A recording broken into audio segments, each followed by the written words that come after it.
Hello everyone, कैसे हैं आप सब लोग। आई होप कि सब लोग अच्छे होंगे। तो आज की वीडियो में आपको बताने वाली हूँ कि आपका रिजल्ट आने के बाद आपको प्री अपॉइंटमेंट लेटर दिया जाना है, यानी कि अटेस्टेशन फॉर्म। तो उसको आपको कैसे क्या फिल करना है, आप में से किसी ने पूछा था, इसलिए ये वीडियो में डाल रही हूँ। तो सबसे पहला पेज ऐसा होगा, यहाँ पे आपको अपने साइन करने हैं। उसके बाद यहाँ पे भी अपने साइन, यहाँ पे नेम, यहाँ पे date of birth, roll number, और यहाँ पे आपको वो डेट डालेंगे जिस दिन आप फॉर्म को सबमिट कर रहे हैं, जिस दिन आप भेज रहे हैं। ठीक है, यहाँ पे ईमेल, यहाँ पे अपना कॉन्टैक्ट नंबर, और यहाँ पे जो आपकी रैंक आई हो, जो आपके रिजल्ट में दी गई होगी वो। चलिए आगे बढ़ते हैं। यहाँ पे फोटो लगाना है, जैसे कि आपका ये फोटो है, तो आप जो साइन करोगे ना वो ऐसे आधे फोटो पे आने चाहिए, आधे बाहर आने चाहिए। यहाँ पे अपना नाम लिखना है आपको।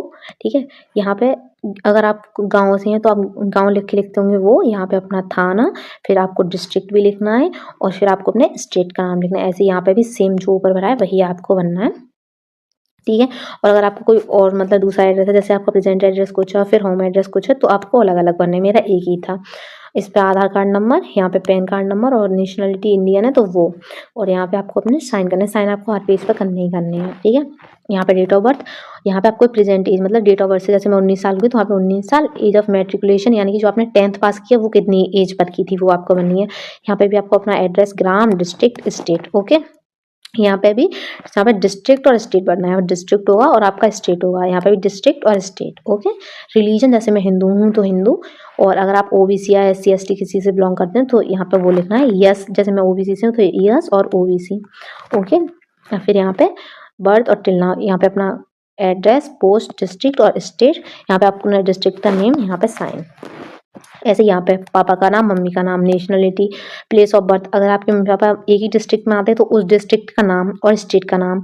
ठीक है, अलग अलग आते हैं तो उसका नाम और अलग अलग नाम। यहाँ पे ऑक्यूपेशन की क्या क्या है, फिर यहाँ पे एड्रेस, प्रेजेंट एड्रेस क्या था, परमानेंट एड्रेस क्या है, वो आपको डालने है। वो सेम था इसलिए, और सेम है तो इसलिए। अगर आप मैरिड हैं तो यहाँ पे आपको भरना पड़ेगा, तो आप ये पढ़ के और भर देना सब कुछ। यहाँ पे आपके अगर बेटा बेटी कोई फॉरेन में पढ़ रहे हैं तो उसकी आपको यहाँ पे डिटेल्स भरनी है, पढ़ के भर देना। यहाँ पे आपको अपनी स्कूलिंग की भरनी है। आपने 10th कहाँ से की, 11th 12th कहाँ से की, तो मैंने एक स्कूल से की थी, उसका एड्रेस। यहाँ पे डेट आपको एंटर, मतलब कौन सी ईयर में आपने एंटर किया है वो, उसके बाद बात वाली डलेगी। और जैसे कि आपकी ग्रेजुएशन कंप्लीट नहीं हुई है, मेरी नहीं हुई है, तो मैंने परस्यू करनी है, तो मैंने परस्यू लिख दिया है। और यहाँ पे कौन सी आप ग्रेजुएशन कर रहे हैं, बीए बीएससी, वो यहाँ पे अपने साइन। ओके, यहाँ पे अगर आप ऑलरेडी एम्प्लॉयड यानी पहले से वर्क कर रहे हैं कहीं पे, तो आपको उसकी सारी डिटेल फिल करनी है। यहाँ पे आपको जो जो पूछा गया है कि आप डिटेंशन में रहे हैं, अरेस्ट में रहे हैं, या जो भी कुछ है तो आपको भरना है। अगर आपने यस भरा है तो आपको यस करके यस लिखना है, और आपने अगर नो किया तो आपको नो पे टिक करके नो लिखना है। यहाँ पे साइन। फिर आगे आपको यहाँ पे 2 रिस्पॉन्सिबल पर्सन, यानी आपका जो एड्रेस है, जहाँ पर आप रहते हैं, आपका जो एड्रेस है, वहाँ के आपको 2 लोगों का नाम लिखना है। किसी भी अपने एरिया के 2 लोगों का नाम लिख देना। और यहाँ पे अपने साइन, यहाँ पे जिस दिन आप इसको भेजेंगे, पोस्ट करेंगे, उस दिन की डेट, यहाँ पे आपका डिस्ट्रिक्ट का नाम। फिर आगे बढ़ते हैं, मेडिकल सर्टिफिकेट के लिए ये वो खुद ही भरेंगे, जो आपके मतलब सीएमओ होंगे ना, वो खुद भरेंगे। आप उनको दे देना वो सब कुछ अपने अपने, बस आप अपनी एज बता देना उनको, और यहाँ पे आप डेट डाल देना, जिस दिन मतलब आप उनसे साइन वगैरह करवा के लाना, उस दिन की डेट। फिर नीचे यहाँ पे आपको सीएमओ के साइन होंगे, आपके फोटो जो लगा हुआ, यहाँ पे फोटो आप अपना पेस्ट करके ले जाना, या फिर वहाँ पे जाके पेस्ट कर लेना। यहाँ पे उनके आधे पे साइन होंगे, और वो डेट डाल के अपने साइन करेंगे। और यहाँ पे भी यही सेम होगा क्या। और यहाँ पे डिक्लेरेशन है, यहाँ पे अपना नाम, यहाँ पे अपनी उम्र, डिस्ट्रिक्ट का नाम, और अगर आपको इनमें से कोई दिक्कत है तो उस यस लिख के वो लिखना है। और कोई अदर डिसीज है वो, आपने वैक्सीनेशन कब लगवाई थी लास्ट वो। ठीक है, अगर आपकी कोई रिलेटिव वगैरह, ये सब पढ़ के आप भर देना। यहाँ पे पापा की एज, हेल्थ बतानी है कैसी है। ठीक है, अगर डेथ हो गई है तो वो बतानी है। आपका कोई भाई था, उसकी एज वगैरह, आपकी अगर कोई भाई डेथ वगैरह हो गई है तो उसका सब डिटेल, मम्मी का नाम, मम्मी की हेल्थ, और अगर आपकी मदर की डेथ हो गई है वो सब। ठीक है, अगर आपकी बहनें हैं और तो उनकी हेल्थ वगैरह लिखनी है। अगर आपकी कोई बहन की डेथ हो गई है तो वो यहाँ पे फिल करना है। ओके, डिक्लेरेशन में यहाँ पे अपने साइन करने हैं। ठीक है, और ये जिस दिन आप ये मेडिकल सर्टिफिकेट बनवा के लाए हो ना, उसी दिन की आपको यहाँ पे डेट भरनी है। और यहाँ पे ये आपको चीफ मेडिकल ऑफिसर की साइन है, यानी सीएमओ के, जो उन्होंने वहाँ पे की थी, वो यहाँ पे डिक्लेयर करने के लिए उन्होंने ये साइन कर दिए हैं।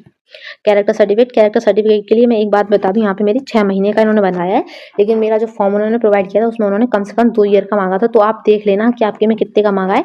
तो अगर आपके में भी 2 ईयर का मांगा है तो आप 2 ईयर्स और 1 मंथ, यानी कि 2 ईयर से ऊपर का ही बनवाना।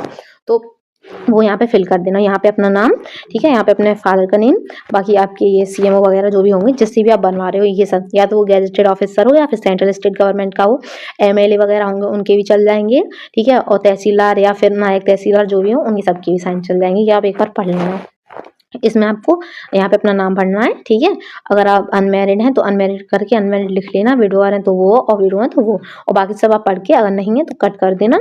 और यहाँ पे जिस दिन आप इसको भेज रहे हैं उस दिन की डेट, यहाँ पे अपने सिग्नेचर। तो यही थी पूरी प्रोसेस, ऐसे ही आपको फिल करना है। ओके, और कोई डाउट हो तो प्लीज़ बताना। वीडियो अच्छी लगी हो तो लाइक करना। Thank you for watching, bye bye.